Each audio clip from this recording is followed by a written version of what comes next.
welcome to the Cosmic Egg Stories. Today we will be talking about The Return, Part 7, of Epic of Gilgamesh, from Sumer, Mesopotamia. Utnapishtim said, "As for you, Gilgamesh, who will assemble the gods for your sake, so that you may find that life for which you are searching. But if you wish, come and put into the test, only prevail against sleep for 6 days and 7 nights."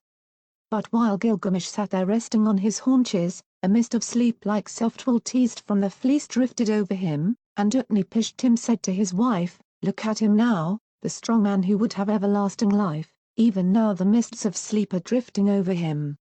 His wife replied, "Touch the man to wake him, so that he may return to his own land in peace, going back through the gate by which he came." Utnapishtim said to his wife, "All men are deceivers, even you he will attempt to deceive. Therefore bake loaves of bread, each day 1 loaf, and put it beside his head. And make a mark on the wall to number the days he has slept."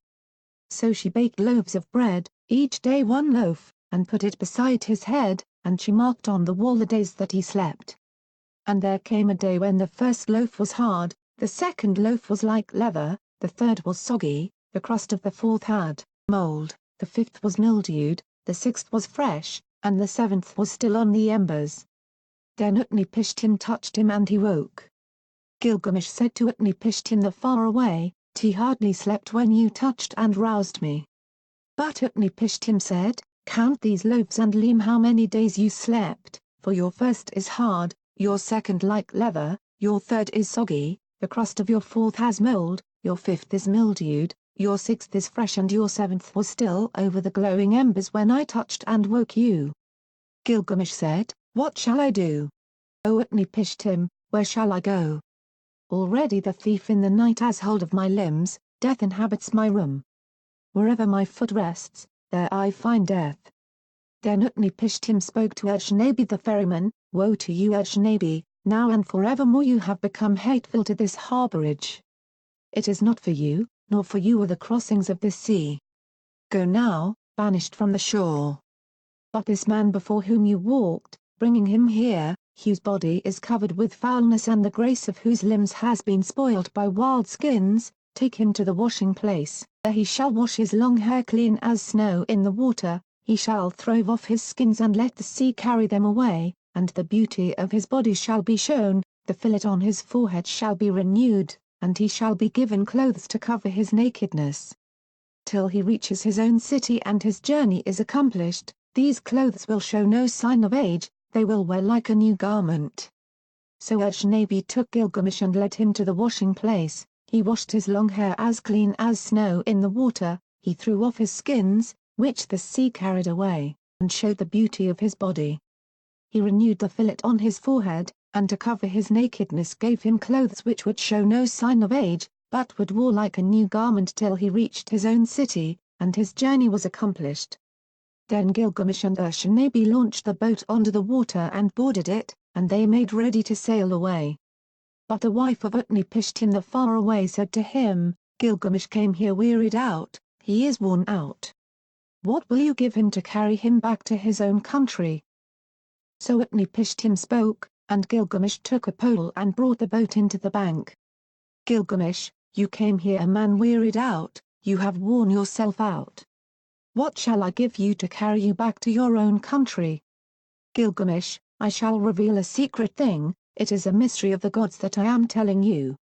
There is a plant that grows under the water, it has a prickle like a thorn, like a rose. It will wound your hands, but if you succeed in taking it, then your hands will hold that which restores his lost youth to a man." When Gilgamesh heard this, he opened the sluices so that a sweet water current might carry him out to the deepest channel. He tied heavy stones to his feet and they dragged him down to the waterbed. There he saw the plant growing. Although it pricked him he took it in his hands. Then he cut the heavy stones from his feet, and the sea carried him and threw him onto the shore. Gilgamesh said to Urshnabi the ferryman, "Come here, and see this marvelous plant. By its virtue a man may win back all his former strength. I will take it to Uruk of the strong walls. There I will give it to the old men to eat. Its name shall be the old men are young again." and at last I shall eat it myself and have back all my lost youth." So Gilgamesh returned by the gate through which he had come. Gilgamesh and Ur-Shanabi went together. They travelled there 20 leagues and then they broke their fast. After 30 leagues they stopped for the night. Gilgamesh saw a well of cool water and he went down and bathed. But deep in the pool there was lying a serpent, and the serpent sensed the sweetness of the flower. It rose out of the water and snatched it away, and immediately it sloughed its skin and returned to the well. Then Gilgamesh sat down and wept, the tears ran down his face, and he took the hand of Ur-Shanabi. "O Ur-Shanabi, was it for this that I toiled with my hands, is it for this I have wrung out my heart's blood? For myself I have gained nothing. Not I, but the beast of the earth has joy of it now.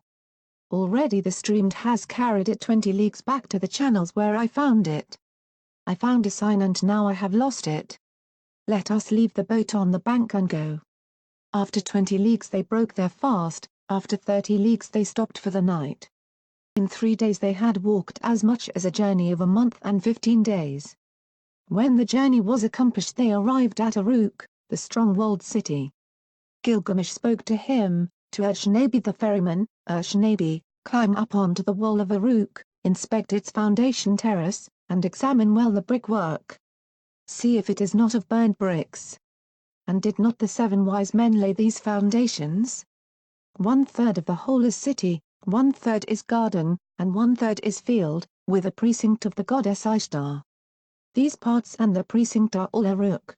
This too was the work of Gilgamesh, the king, who knew the countries of the world. He was wise, he saw mysteries and knew secret things. He brought us a tale of the days before the flood. He went a long journey, was weary, worn out with labor, and returning engraved on a stone the whole story. That's all for today, stay tuned for more and thank you for watching.